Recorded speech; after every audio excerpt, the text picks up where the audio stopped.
10 casos que prueban la existencia de la reencarnación. Este es el segundo episodio relacionado a la reencarnación. Gracias por la paciencia a todos los que llevan tiempo pidiéndome este episodio. Hoy vamos a conocer 10 increíbles casos donde hay pruebas, donde hay evidencia. Ahora, a lo que venimos. Número 10.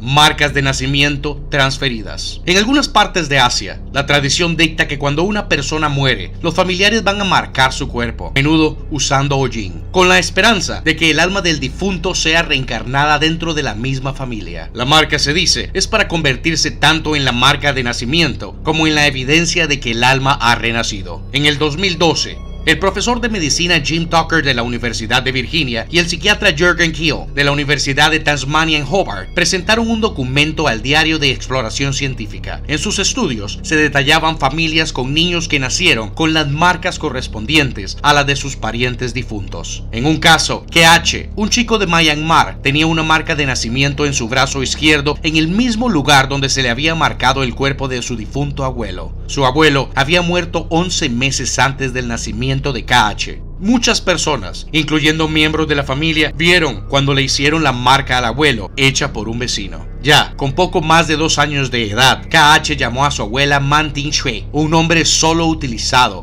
por el abuelo fallecido. Cuando la madre de KH estaba embarazada, ella soñaba con su padre diciéndole: "Yo quiero vivir contigo". Parece que su sueño se volvió realidad. Número 9. El niño que nació con heridas de bala. Ian Stevenson era un profesor de psiquiatría de la Universidad de Virginia que se centró en la reencarnación. En 1993, publicó un artículo en la revista Journal of Scientific Exploration detallando las marcas de nacimiento y defectos de nacimiento, aparentemente ligados a los recuerdos de vidas pasadas. Según sus conclusiones, la mayoría de los defectos de nacimiento son ocasionados por causas desconocidas. En un caso, un niño en Turquía recordó la vida de un hombre que fue asesinado con una escopeta. Los registros hospitalarios dieron con un hombre que había muerto después de 6 días a causa de las lesiones en el lado derecho de su cráneo. El chico en cuestión nació con una oreja malformada o microtia, con una microsomía hemifacial y una malformación unilateral, que es la falta de desarrollo de la parte derecha de su rostro. La microtia ocurre aproximadamente en 1 de cada 6,000 bebés, mientras que la microsomía se estima ocurre en 1 de cada 3,500 bebés. Las posibilidades de que el niño recordara detalles de su muerte, sumado a las posibilidades de tener 2 tipos de malformaciones faciales, son realmente astronómicas. Número 8. El paciente que mató y se casó con su propio hijo. Brian Weiss, el presidente del Departamento de Psiquiatría en el Monte Sinaí Medical Center en Miami, afirma haber visto un paciente que tiene un episodio de regresión a vidas pasadas espontáneas durante su tratamiento. A pesar de que es un psiquiatra de formación clásica y tenía una práctica habitual desde hace muchos años, el señor Weiss es ahora un líder en la terapia de regresión a vidas pasadas. En su libro, Mensajes de los Maestros, Aprovechar el Poder del Amor, el Dr. Weiss cuenta la historia de un paciente llamado Diane, que trabajó como la jefa de enfermeras en un centro de atención de urgencias. Durante una sesión de regresión a vidas pasadas, Diane vivió la vida de una joven colono en América del Norte durante los primeros años del conflicto con los nativoamericanos. Ella específicamente habló de esconderse de una partida de caza con su pequeño hijo en un compartimiento secreto mientras su marido estaba ausente. Describió al bebé como teniendo una forma de media luna o espada curva debajo de su hombro derecho, como marca de nacimiento. Mientras se escondía, el hijo gritó por temor a sus vidas y en un esfuerzo para calmarlo, la mujer ahogó accidentalmente al niño, cubriendo su boca. Meses después de la experiencia de regresión, Diane se sintió atraída por un paciente que había sido admitido con ataques de asma. El paciente también sentía una conexión o familiaridad con Diane. Diane se sorprendió cuando se dio cuenta que tenía una marca de nacimiento en forma de media luna en el mismo lugar que supuestamente la tuvo su hijo. El Dr. Weiss afirma haber visto el asma en las personas cuyos anteriores recuerdos o muerte implica asfixia. Diane se casó con aquel paciente y formaron una familia. Número 7. Escritura reencarnada. A los 6 años, Tanjarit Singh Estaba viviendo en el pueblo de Alunamayana en la India. El muchacho había estado reclamando desde la edad de 2 años que su verdadero nombre era Satnam Singh y que nació en el pueblo de Chakchela, en Jalandhar, aproximadamente a 60 kilómetros de distancia. Taranjit supuestamente recordó que era un estudiante de 9º año de unos 15 o 16 años de edad y que el nombre del padre era Jint Singh. Un hombre en una moto había colisionado con Satnam, que estaba en una bicicleta, y lo mató el 10 de septiembre de 1992. Taranjit dijo que los libros que llevaba el día del accidente quedaron empapados con su sangre y tenía 30 rupias en su billetera. El niño era tan insistente y la historia tan extraña pero tan detallada que su padre, Ranjit, decidió investigar. Un profesor en Jalandhar le dijo a Ranjit que un niño llamado Satnam Singh realmente había muerto en un accidente y que el padre de este niño se llamaba Jit Singh. Ranjit se acercó a la familia de Satnam, que confirmó los libros empapados en sangre y los detalles de las rupias en su billetera. Cuando Taranjit y los miembros de la familia Satnam se encontraron cara a cara, Taranjit fue capaz de identificar correctamente a Satnam. En fotos se reconocía a sí mismo en su vida pasada. Un científico forense, Vikram Jachawan, leyó sobre Taranjit en los periódicos y decidió investigar más a fondo. Tomó muestra de la escritura de Satnam de un viejo cuaderno y los comparó con Taranjit. A pesar de que el joven no estaba acostumbrado a la escritura, la letra era casi idéntica. El Dr. Chawan compartió sus hallazgos con sus colegas, quienes también encontraron increíbles similitudes. Número 6.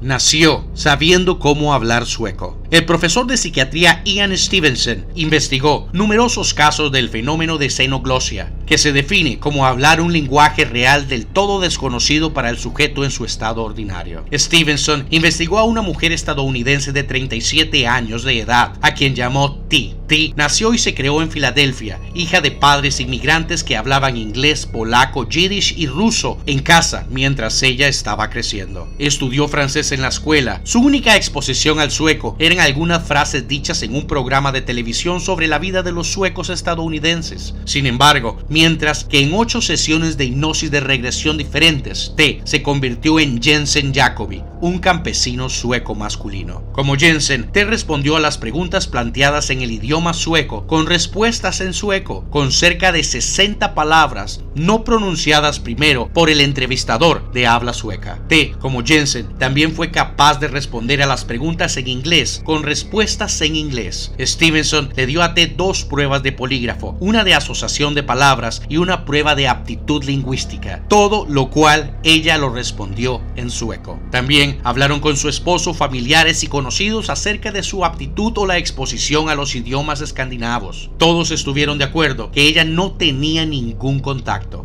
No enseñan lenguas escandinavas en las escuelas que T asistió. Número 5. Recuerdos de monasterios. En su libro Tus vidas pasadas y el proceso curativo, el psiquiatra Adrian Finkelstein describe un chico llamado Robin Hall que a menudo hablaba en un idioma que su madre no podía entender. Ella contactó a un profesor de idiomas asiáticos quienes identificaron la lengua como un dialecto hablado específicamente en la región del Tíbet. Robin dijo que él fue a la escuela hace muchos años en un monasterio y es ahí donde aprendió a hablar ese idioma. Sin embargo, la verdad era que Robin aún no tenía edad escolar y nunca había puesto un pie en un aula. El profesor investigó más basado en las descripciones de Robin y finalmente identificó un monasterio en las montañas de Kunlun que se identifica con lo que el niño detallaba. La historia de Robin inspiró al profesor a tomar un viaje al Tíbet, donde encontró dicho monasterio. Finkelstein se especializa en la hipnosis y la terapia de vidas pasadas.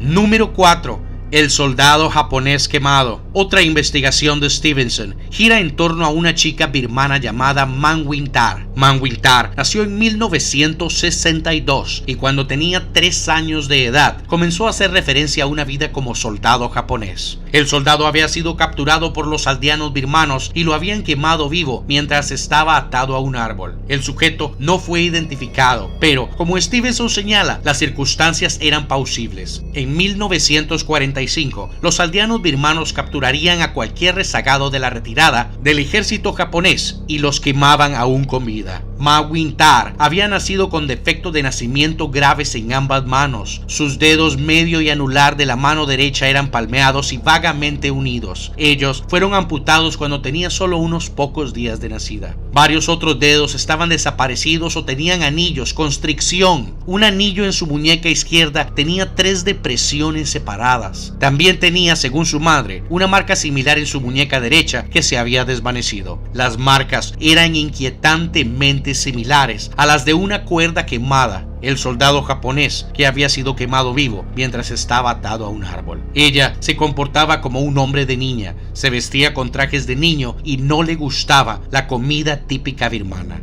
Ciertamente, un caso interesante.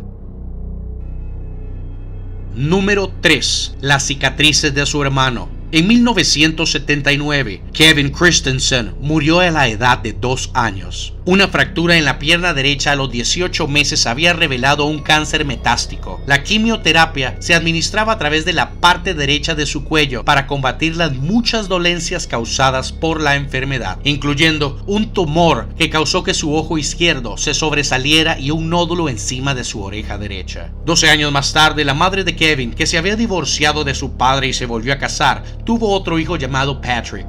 Desde el principio, había similitudes entre los medio hermanos. Patrick nació con una marca de nacimiento que parecía un pequeño corte en el lado derecho de su cuello. Fue en el mismo lugar donde Kevin recibía la quimioterapia. Aún más extraño, hubo un nódulo en el cuero cabelludo de Patrick en el mismo lugar que Kevin lo tenía. Al igual que Kevin, Patrick tuvo un problema con su ojo izquierdo que finalmente fue diagnosticado como leucoma corneal, que por suerte no era un tumor. Cuando Patrick comenzó a caminar, cojeaba, a pesar de que no había razón médica para que lo hiciera. Él afirmó tener un recuerdo de ir a cirugía. Cuando su madre le preguntó en qué parte de su cuerpo, Patrick señaló a la zona superior de su oreja derecha, en el mismo lugar que su medio hermano.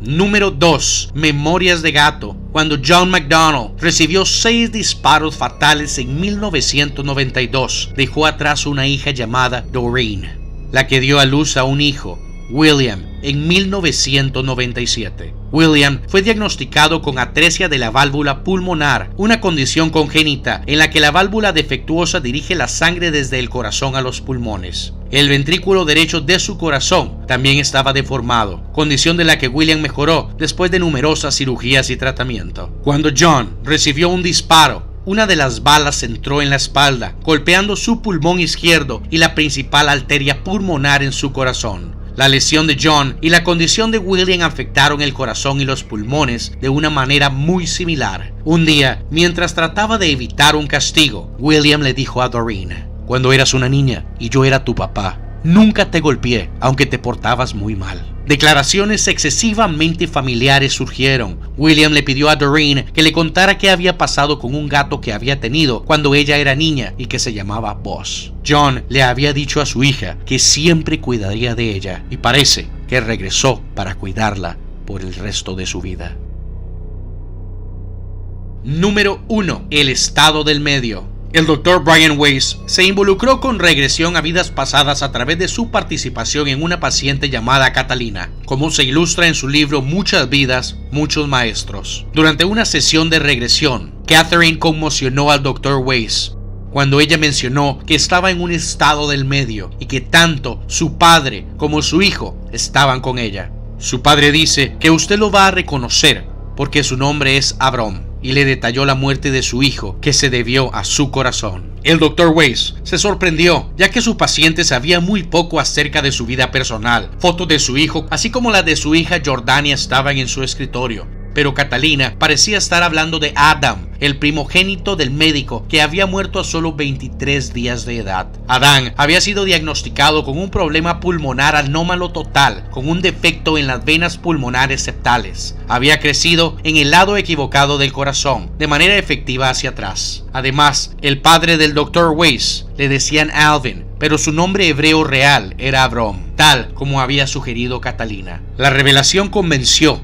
al Dr. Weiss de la veracidad de las reclamaciones de regresión de Catherine y cambió el curso de su carrera. Estos fueron solo 10 casos de reencarnación y me interesa saber qué opinas. Son miles los casos, los testimonios, las pruebas. Si les gustó el video, ayúdame con un like y compártelo para que otras personas conozcan mi trabajo. Sígueme en Facebook para conocer con anterioridad el tema a tocar en mi siguiente video. Solo busca la palabra Pablo González. Sígueme en dailymotion.com para conocer videos exclusivos que no me dejan postear aquí. Te dejo el enlace en la descripción. Buenos días, buenas tardes o buenas noches, donde quiera que estén.